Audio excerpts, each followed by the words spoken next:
Vamos a continuar con nuestro estudio, nuestro devocional, y continuamos con nuestra serie La preeminencia del amor. Un tema que... ¿Me escuchan? ¿Sí me escuchan, Florentino? ¿Me escuchan más o menos? Ok, le voy a subir el tono. Un tema con el que ya tenemos bastante tiempo. De hecho, desde el 25 de junio hemos estado estudiando este tema, que tiene relación, obviamente, por lo que nos dice el tema, ¿no? El amor. Sin embargo, el día de hoy vamos a introducirnos de una manera directa, si se puede decir, también al capítulo 13. Creo que no pudo haber sido más oportuno, lo venía meditando a lo largo de la semana, la introducción de este capítulo, porque en la semana seguramente cada uno de nosotros hemos sido confrontados. Yo hablo en particular por el grupo de alabanza, quienes hemos tenido una serie de estudios, una serie de devocionales, una serie de pláticas, ¿no?, pastorales, y en esas predivocionales, si se puede decir así, hemos sido confrontados cada uno de nosotros. Hemos recibido palabra, hemos tenido la oportunidad de incluso de ser honestos, ¿no?, y ver cuál es el problema o cuáles son los problemas que pudieran estar generando alguna especie de desorden, ¿no? Gracias a Dios podemos decir que en esa humildad, en ese reconocimiento y en esa sinceridad que hay en el corazón de cada uno de nosotros, pues hemos podido comprender que necesitamos esforzarnos en este tema que providencialmente Dios ha colocado para que lo podamos abordar a partir de hoy. Y digo providencialmente porque es Dios quien organiza finalmente nuestra agenda, ¿no? No soy yo, no es el pastor. Digo, nosotros tratamos de ser organizados, pero es Dios quien va organizando las cosas de una manera en la que nosotros vayamos entendiendo cuál es el propósito de su palabra. Y nosotros sabemos que uno de los propósitos de su palabra es precisamente el que encontramos en el capítulo 13 de la carta a los Corintios. Así que yo le voy a pedir que abra su Biblia en el capítulo 13. Y con esta pequeña introducción, yo sigo siendo enfático en este punto porque, hermanos, ¿de qué otra manera nosotros podemos podemos iniciar, podemos avanzar en nuestro enfoque, en lo que estamos haciendo, ya sea en tu ministerio, en el desarrollo de nuestros dones, si no es mirando a través del amor de Jesús en nosotros? Quiero que nosotros podamos leer los versículos siguientes y que podamos entenderlo en 4 puntos que yo deseo desarrollarlos, y que el día de hoy, por cuestión de tiempo, obviamente no voy a poder desarrollar, pero sí voy a poder abordar una especie de introducción, una especie de inicio que nos dará pautas para poder, de manera directa y de manera, ¿cuál será la palabra? Expositiva, sí, esa es la palabra, poder abordar cada uno de los versículos que el apóstol Pablo nos está citando en los versículos que vamos a leer. Así que lo voy a leer, y dice el capítulo 13, versículos del 1 al 13 en la carta a los Corintios. Primera carta: si yo hablara lenguas humanas y angélicas, pero no tengo amor, subraye, no tengo amor, he llegado a ser como metal que resuena o címbalo que retiñe. Interesante descripción. Pero dice el versículo 2: y si tuviera el don de profecía y entendiera todos los misterios y todo el conocimiento, y si tuviera toda la fe como para trasladar montañas, pero no tengo amor, nada soy. Y si diera todos mis bienes para dar de comer a los pobres, y entregara mi cuerpo para ser quemado, pero no tengo amor, de nada me aprovecha. Ve cuántas veces indica pero no tengo amor, pero no tengo amor. El versículo 4 dice: el amor es paciente, bondadoso, no tiene envidia, el amor no es jactancioso, no es arrogante, no se porta indecoroso, no se porta indecorosamente, no busca lo suyo, no se irrita, no toma en cuenta el mal recibido. El amor no se regocija de la injusticia, sino que se alegra con la verdad. Todo lo sufre, todo lo cree, todo lo espera, todo lo soporta. El amor nunca deja de ser. Pero si hay dones de profecía, se acabarán. Si hay lenguas, cesarán. Si hay conocimiento, se acabará. Porque en parte conocemos y en parte profetizamos. Pero cuando venga lo perfecto, lo incompleto se acabará. Cuando yo era niño, hablaba como niño, pensaba como niño, razonaba como niño. Pero cuando llegué a ser hombre, dejé las cosas de niño.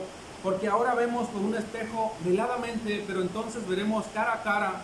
Ahora conozco en parte, pero entonces conoceré plenamente como he sido conocido. Y ahora permanezcan Permanecen la fe, la esperanza, el amor, estos tres, pero el mayor de ellos, el amor. El apóstol Pablo inicia hablando, describiendo el amor.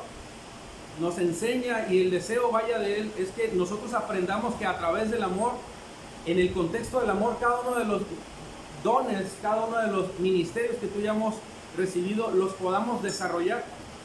Y yo te decía hace un minutito, ¿no? ¿De qué otra manera o de qué otra forma nosotros podemos llevar a cabo nuestros dones o el desarrollo de nuestro ministerio si no es tomando en cuenta lo más importante o el don más importante en el cual tú y yo tenemos que enfocarnos, que es el que la misma palabra o Dios mismo a través de Pablo nos está llevando, que es al amor?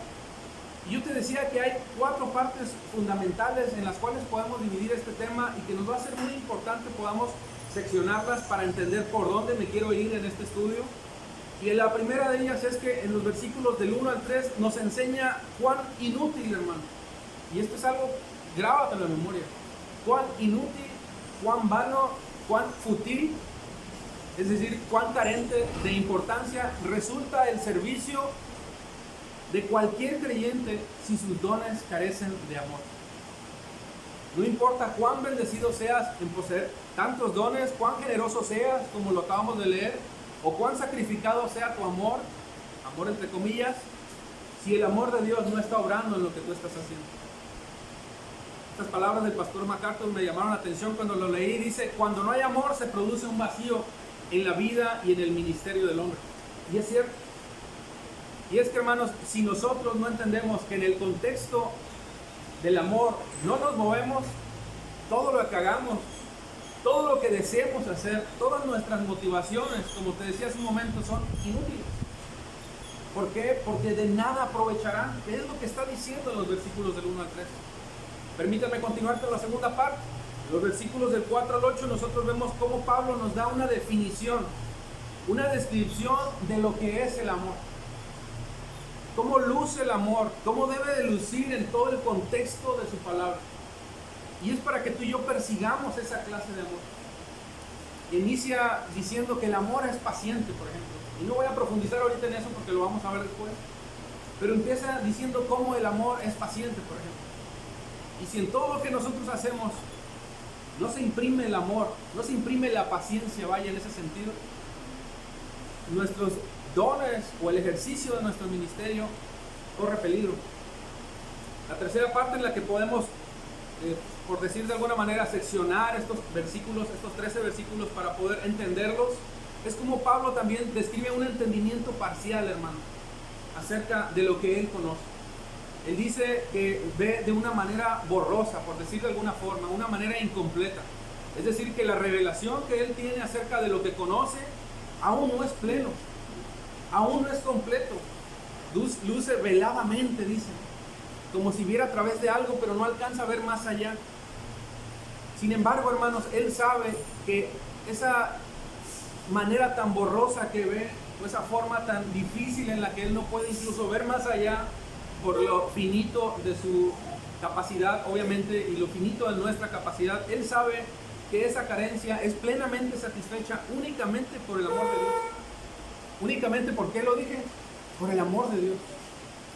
Únicamente esa plenitud que él va a encontrar, la va a encontrar cuando en su vida, cuando en el ejercicio de sus dones, cuando en el ejercicio de su ministerio, él entienda de manera perfecta que necesita del amor de Dios. Por eso es que él dice: permanezcan el amor de Dios, la esperanza y la fe, pero el mayor de ellos, dice, el amor.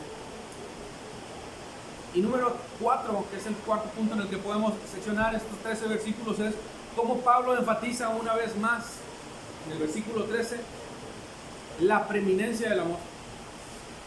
Hermanos, cuando yo hablo de la preeminencia del amor, es así como aparece en el capítulo de mi Biblia, que es la Nueva Biblia de las Américas.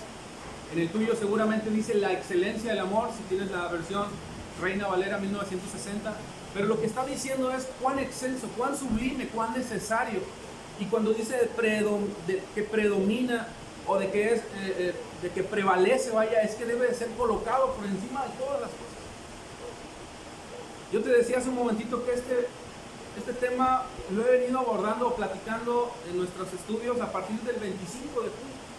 Pero de manera providencial no habíamos podido abordarlo de una manera tan directa como hoy, por muchas razones, ¿no? Hay muchas cosas que antes quise abordar para poder introducirnos al capítulo 13, pero también Dios, yo creo, nos llevó en ese lapso, en esa agenda que es de Él, del cual es dueño, para que podamos estudiar el capítulo 13 de la mano de una serie de enseñanzas que hemos recibido de parte de nuestro pastor.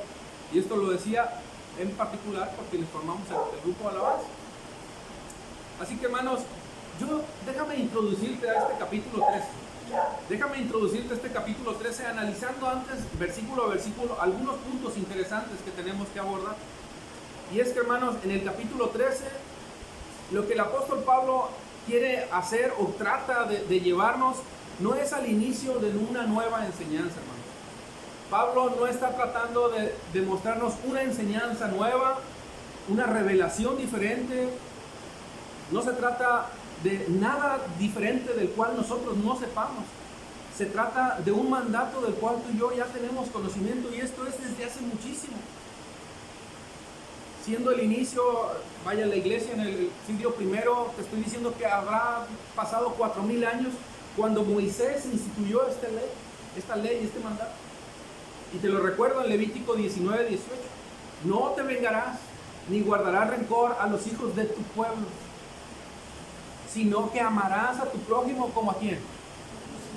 ¿Te das cuenta que Dios lo ha venido diciendo desde hace mucho?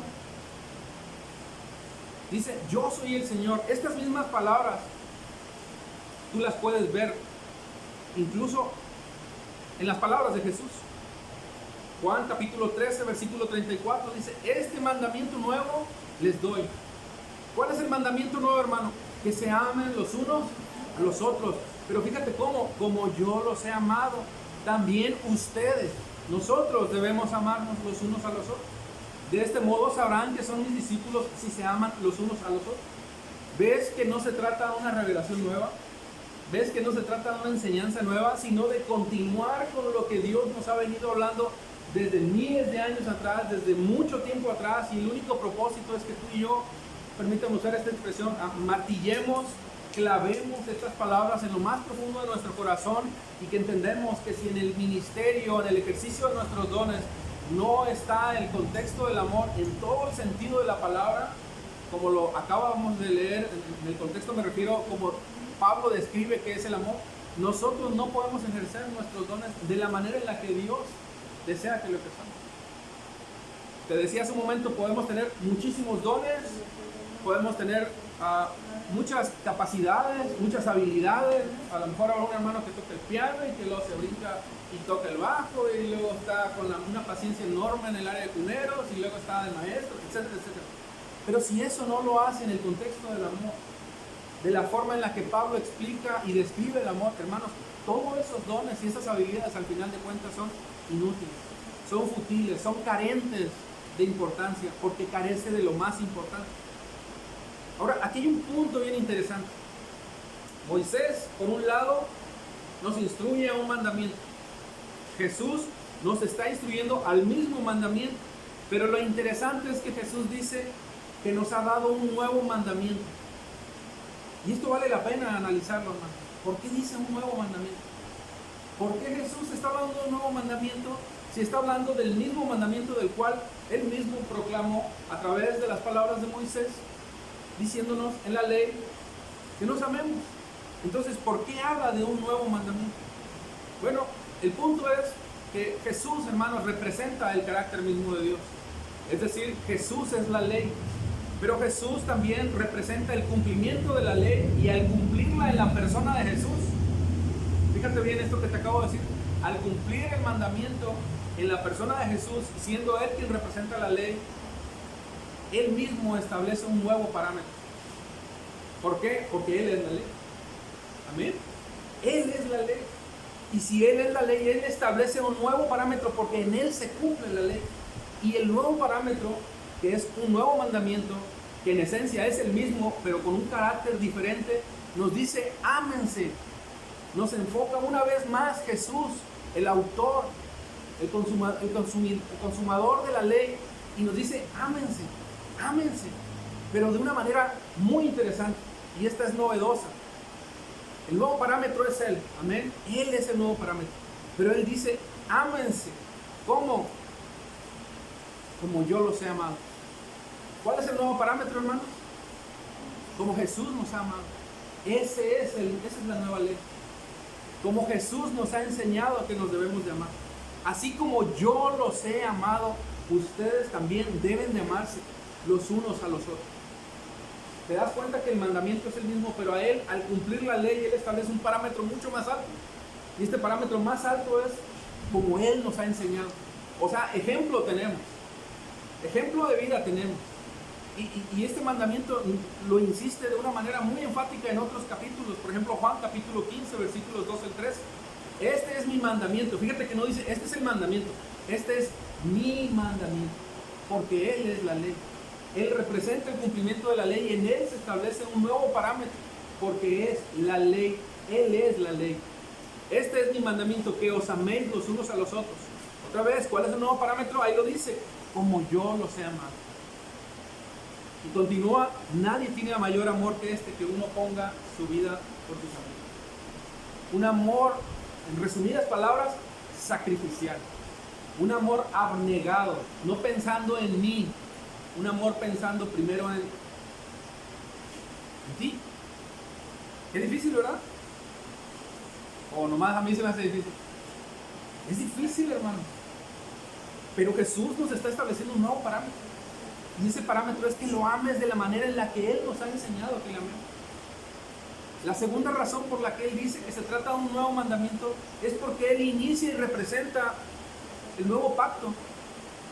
Él es el nuevo pacto. Y en Él se sella ese nuevo pacto que perfectamente cumplió en la ley, en la cual Él representa. Y nos deja este nuevo parámetro, que es el que te vengo contando. Pero es un nuevo parámetro en el cual se cumple precisamente cuando nosotros analizamos a lo largo de las Escrituras, que no es algo que Él haya venido y no haya dicho o no haya avisado con anterioridad o se haya profetizado, sino que Él mismo lo abordó y lo dijo en palabras de otros hombres para que entendiéramos que esto iba a ser cumplido cuando Él llegara. Y te leo algunas citas, permíteme hacerlo, por favor, en Ezequiel. No te lo voy a leer, pero si quieres tomar nota, Ezequiel capítulo 36, 24 lo dice. Sin embargo, déjame te lo leo en las palabras del profeta Jeremías, capítulo 31, versículos del 31 al 32. Se acerca el día, dice el Señor, que haré un nuevo pacto con el pueblo de Israel y de Judá. Este pacto no será como el que hice con sus antepasados cuando lo tomé de la mano y los saqué de la tierra de Egipto. Ellos rompieron ese pacto a pesar de que los amé. Fíjate como un hombre ama a su esposa, dice el Señor. Pero el versículo 33, pero este es el nuevo pacto. ¿Quién es el nuevo pacto? Jesús. Que haré con mi pueblo de Israel después de esos días, dice el Señor. Pondré, fíjate bien, pondré mi instrucción en lo más profundo de ellos y la escribiré ¿en dónde? En su corazón. Jesús representando este nuevo pacto. Jesús colocando esa instrucción en nuestro corazón, en tu corazón, en mi corazón, para que tú y yo lo cumplamos. Las escribió, las acinceló, las amartilló, lo decía hace ratito, ¿no? Para que tú entiendas, hermano, que toda la ley se resume en esto, en el amor de Jesús. Y eso lo vamos a ver también en palabras de Pablo, capítulo 5, versículos 22. Y en esto se resume toda la ley, ¿no? En el amor de Jesús, en el amor de Dios, en que nos amemos los unos a los otros. Hermanos, significa que si fuimos llamados a Él, esto que está diciendo el profeta Jeremías, si fuimos llamados a Él y su instrucción está escrito en nuestro corazón, la vida, el ejemplo de Jesús, toda su obra, todo su amor en mí me ha transformado, me ha dado el poder, me ha dado la capacidad a través de su Espíritu Santo para que yo transite en ese nuevo camino o en ese camino excelso del cual el apóstol Pablo está citando en el versículo 31 de la carta a los Corintios, capítulo 2. Un camino que glorifique a Dios, que nos ayude a vivir dignamente para agradar a Dios. Vivir un amor, como te decía hace un momento, sacrificado, abnegado, antes de pensar en mi bienestar, pensar en el amor de mi prójimo. Y eso lo puedes ver en la manera en la que lo describe en los versículos 4 al 7 del capítulo 13 que estamos leyendo. ¿Alguien tiene su Biblia abierta? ¿Me puede leer, por favor, los versículos del 4 al 7? Si no, para leerlo yo. Léalo, hermana Pati. Sí, 4 al 7. El amor es sufrido, es benigno, el amor no tiene envidia, el amor no es fantasioso, no se envanece, no hace nada indebido, no busca lo suyo, no se irrita, no guarda rencor, no se goza de la injusticia, mas se goza de la verdad. Todo lo sufre, todo lo cree, todo lo espera, todo lo soporta. Amén. Tú has recibido el poder de Dios, tu Espíritu Santo, para que tú puedas vivir esta clase de amor. Por eso es que Pablo insiste en, esta es la clase de amor que tenemos que vivir. Dice, es sufrido, es paciente, es a lo que se está refiriendo. Y lo vamos a analizar después de una manera más detallada, pero el enfoque es ese, hermano. Dios aplaca mi egoísmo, aplaca mi envidia, mi arrogancia, mi jactancia, incluso prefiriendo antes que mi beneficio, el beneficio de mi prójimo, el beneficio de mi hermano. Porque esa es la clase de amor de la cual está hablándonos el Señor. Muchas veces, no sé si te ha pasado, a mí sí, sobre todo más cuando estaba iniciando en mis primeros pasos de la fe, pero muchas veces yo llegaba a hablar con hermanos en la iglesia, ¿no? Y me ponía el tú por tú con algunos mayorcitos que yo, pues, siempre fui así. Dios me ha ido cambiando esa área, ya se me ha quitado. Pero era un irrespetuoso, hermano. Y en el sentido de que yo no quería ser enseñado, en el sentido de que yo, más que querer brindar una enseñanza, quería presentar una especie de debate con el propósito de ver quién sale ganando. Y ese no es el propósito. El propósito de Dios es precisamente que tú entiendas de que no se trata de quién pueda salir victorioso en una plática, en algo que podamos tener de diferencia, sino de que incluso, como dice el apóstol Pablo, o sea, si eso no nos va a llevar a lo principal, hermano, tenlo por perdido. Al final de cuentas, ¿cuál es el punto? Estamos hablando de una diferencia irrelevante y que no trasciende, hermano, pues dalo por perdido. Incluso el apóstol Pablo cita algunos capítulos que la verdad no recuerdo dónde están ubicados, pero el apóstol Pablo le dice a la iglesia, oigan, ¿han sido defraudados ustedes? ¿Por qué van a consultar a una persona extraña? ¿Ustedes, acaso no hay jueces entre ustedes que puedan resolver un problema? O sea, tratando de mediar para que entiendan que se trata de cuidar la palabra, se trata de cuidar el amor que tenemos entre nosotros. Y el apóstol Pablo está tratando de ubicarnos en esa realidad que tiene que ver con el principio más grande y fundamental del cual está centrada toda la palabra. El amor de Dios. Es un parámetro altísimo, hermanos, pero es necesario.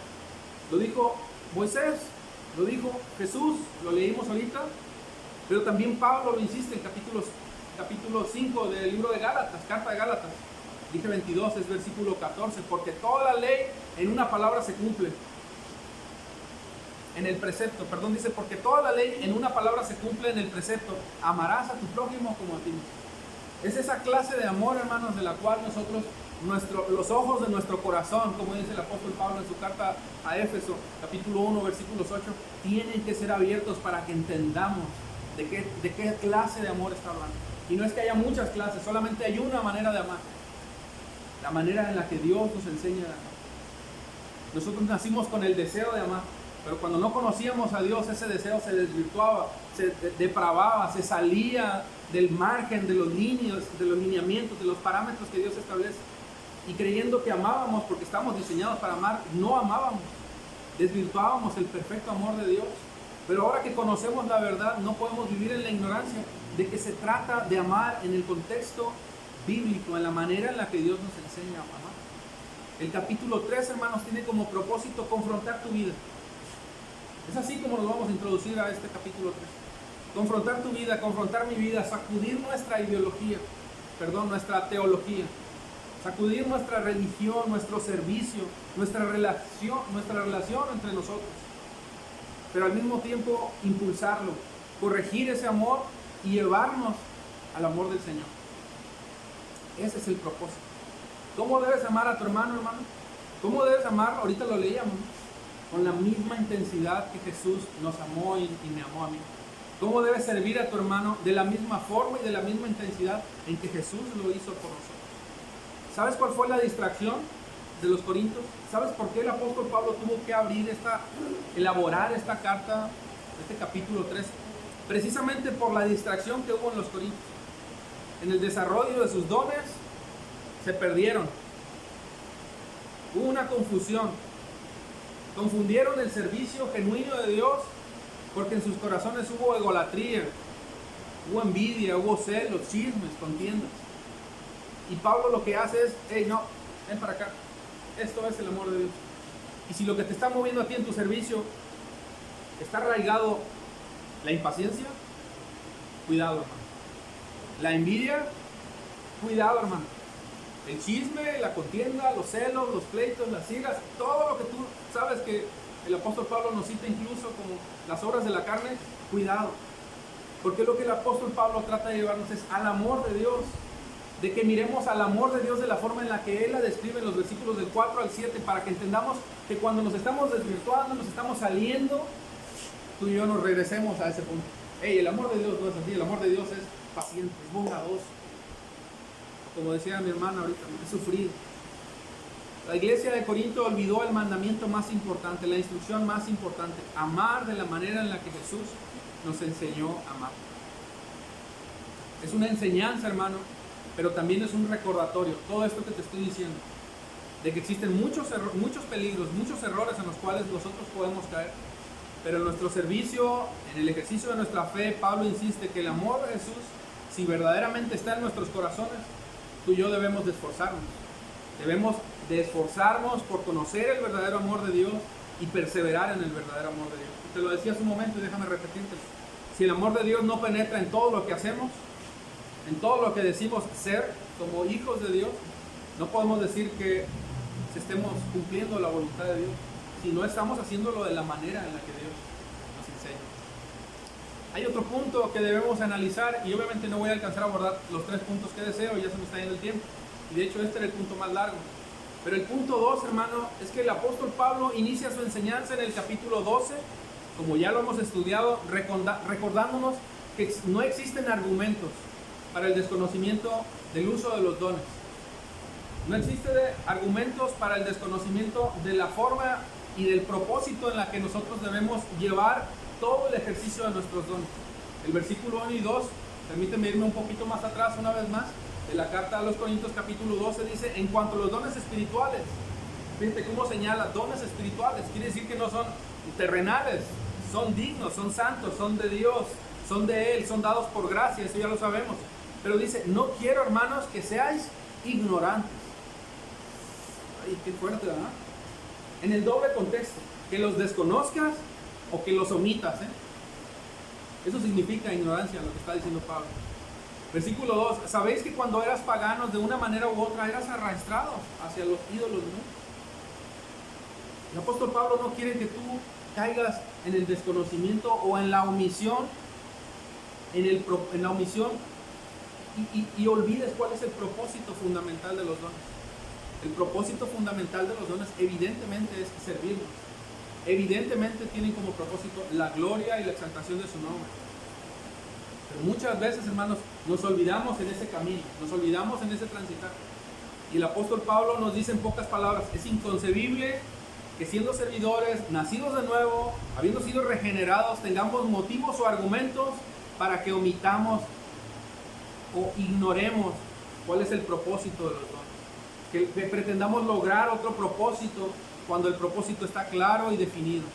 De hecho, no existe argumento, no existe absolutamente ninguna razón o motivo, ni aún la misma carne como o el mundo, la mundanalidad, en la forma en la que vivíamos, que sea un justificante para decir, es que yo vengo del mundo y la verdad pues se me hizo fácil querer implementar eso. No, el apóstol Pablo está diciendo así, no, eras pagano, de una manera u otra eras arrastrado hacia los ídolos, pero eso no es una razón para que tú desconozcas, no es una razón para que tú ignores el propósito. Pero el apóstol Pablo, a partir del versículo 13 del mismo capítulo 12 y el capítulo 13, nos da una clave para que no olvides y no olvidemos el verdadero propósito en el uso de los dones. E inicia precisamente el versículo 31 diciéndonos o mostrándonos un camino que es más excelente. Y de aquí se deriva otro punto del cual también voy a hablar, ¿no? Pero más adelante, porque bueno, déjame abordar algunos puntos. A partir de ahí, hermanos, hay muchas personas, sobre todo eruditos, ¿no? que consideran que el amor de Dios no es un don. Consideran que el amor de Dios es algo mucho mayor que un don. Y yo no tengo ningún problema si tú crees que se trata de un don o no se trata de un don. Para mí es un don. Porque al final de cuentas lo recibí de Dios, es un regalo de Dios para mí y lo vivo y me esfuerzo por vivirlo en la manera en la que Dios me enseña a vivirlo. Pero hay muchas personas que opinan que no se trata de un don, sino de algo mucho más poderoso que un don. Y su argumento se basa precisamente en lo que te decía por el versículo 31. Una senda diferente, un camino de vida, algo que es sobrenatural, algo que no tiene comparación. Y si podemos decirle don, él lo describen como si tratara de un don, pero con D mayúscula, ¿no? Algo superior a un don. De hecho, te lo decía hace un momentito en el capítulo que inicia en tu Biblia, si tienes la Reina Valera, dice la excelencia del amor, porque está citando algo diferente, algo que no tiene que ver con un don nada más, de acuerdo a lo que ellos argumentan. O si lees el capítulo 14, por ejemplo, de esta misma carta a los Corintios, dicen, procuren alcanzar el amor. O sea, deseen el amor, pero fíjate, si tú lees el capítulo 14, dice, ese pero dice algo, también deseen ardientemente los dones espirituales, como si se trataran de dos cosas diferentes. Pero no hay problema, porque en esencia yo considero, y como tú le quieres llamar, que el amor de Dios es un gran don, es un regalo de Dios, que lo hemos recibido por gracia. Es un don que hemos recibido y que lo hemos recibido para que nosotros lo podamos exponer, vivir, pero al mismo tiempo sembrar en cada uno de nosotros y nos recordemos que es el amor de Cristo el que nos está llevando a vivir de la manera en que Él desea que vivamos. La segunda razón por la que consideran que no se trata de un don, sino algo mucho más superior a un don, es por la forma en la que lo veremos de una manera más detallada en el capítulo 3. Pablo en el capítulo 13 está hablando de un himno al amor. Y ese es un punto que no voy a poder abordar hoy. Pero el apóstol, estas personas que dicen que se trata de un mayor don, de un don que es mucho mayor que un don, valga la redundancia, es por la forma en la que Pablo enaltece al amor, en la que predomina el amor, coloca por encima de todos los dones, porque tiene una característica que no tiene incluso ningún don, y tú lo puedes ver en el mismo capítulo 13, versículo 8. Un amor el cual es eterno, el cual no envanece, no desaparece, es para siempre, es superior, es inagotable, nunca va a dejar de ser, porque la esencia misma del amor de Dios está en Dios mismo. Por eso lo ven como algo que es más que un don, porque en el amor de Dios se puede definir la naturaleza de Dios, y quienes lo conocen saben que su amor es pleno. Y lo vemos en la carta del apóstol Juan, la primera carta, capítulo 4, versículo 8, déjame te lo leo. El que no ama no ha conocido a Dios, porque Dios es amor. Por eso es que dicen que el amor es más que un don, ¿no? Según estas personas. Porque en el amor de Dios Pablo habla como de un amor sin límites, y en esencia es cierto. Si tú lees, ya te debes de saber de memoria este capítulo, es Juan 3:16, porque de tal manera amó que está hablando del amor, el amor de Dios todo lo cubre. El amor de Dios está, obviamente, habita en la esencia, en la persona de Dios, vaya. Porque su amor es desde la eternidad hasta la eternidad por cada uno de nosotros. Primera de Juan 3:1. Mirad cuán amor nos ha dado el Padre para que seamos llamados hijos de Dios. Por esto el mundo no nos conoce, porque no le conoció a Él. Porque su amor nos atrajo, porque su amor nos dio vida, esperanza, y a través de su amor es que nosotros le conocemos, que es lo que dice el versículo 12 de la misma carta a los Corintios, capítulo 13 que estamos leyendo. Y es por gracia que nosotros permanecemos en Él. Primera de Juan 4:16. Y nosotros hemos llegado a conocer y hemos creído el amor de Dios que Dios tiene para con nosotros. Dios es amor, y el que permanece en amor permanece en Dios, y Dios permanece en él. En resumen, hermanos, es considerado por muchos como algo mucho más superior a un don. E insisto, no importa si tú le quieres llamar don, no tengo ningún problema. Para mí es un don, porque el amor de Dios proviene del Padre. Es un amor que descendió y se encarnó en el Hijo, pero al final también fue un amor que se consumó. ¿En dónde? En la cruz. Es un amor que se consumó en la cruz, y que es indescriptible. Nos resulta indescriptible. Voy a dejar pendiente el punto 3 porque ya no lo voy a poder abordar, pero definitivamente déjame te digo estas palabras. Se trata de un himno de lo que el apóstol Pablo está hablando. Un himno al amor en el que destaca, valga la redundancia, la preeminencia del amor. Y con ese punto voy a iniciar el siguiente domingo porque hay algo más que deseo rescatar en él. Pero lo que más deseo rescatar por encima de esto que te acabo de decir, hermanos, es como en el contexto del amor tú y yo debemos de vivir. Que cada una de las cosas que nosotros hagamos, la forma en la que nosotros ministremos, sirvamos o ejerzamos nuestra fe, nuestra religión, nuestra devoción al Señor, tiene que destacar en todo el contexto del amor, el amor de Dios en nosotros. Señor, sin duda, Padre, nos resulta complejo en muchas formas, Dios, de la misma manera en la que Pablo lo cita, entender muchas cosas, Señor. Vemos a través de un espejo de una manera tan borrosa, tan difícil, tan oscura, pero al final de cuentas, Señor, sabemos que si permanecemos en este amor que tú nos estás enseñando, vamos a ser dirigidos a ver plenamente eso que no podemos ver hoy, y que hoy lo vemos, pero no nos sentimos minimizados o agobiados o débiles, sino que nos sentimos animados, porque es tu amor el que nos anima a continuar esforzándonos.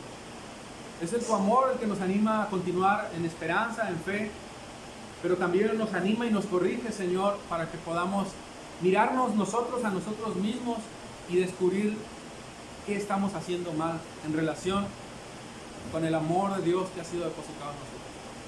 Padre, gracias por tu palabra, gracias por lo que estás haciendo, gracias por lo que has producido en mi corazón, en el corazón de cada uno de mis hermanos. Yo quiero citar las mismas palabras que el apóstol Pablo cita en su carta a la iglesia de Éfeso, Señor. Que los ojos de nuestro corazón sean abiertos, capítulo 1, versículo 18, para que podamos entender, Dios, lo extenso de tu amor, lo asombroso, lo misterioso incluso, Dios, de tu amor.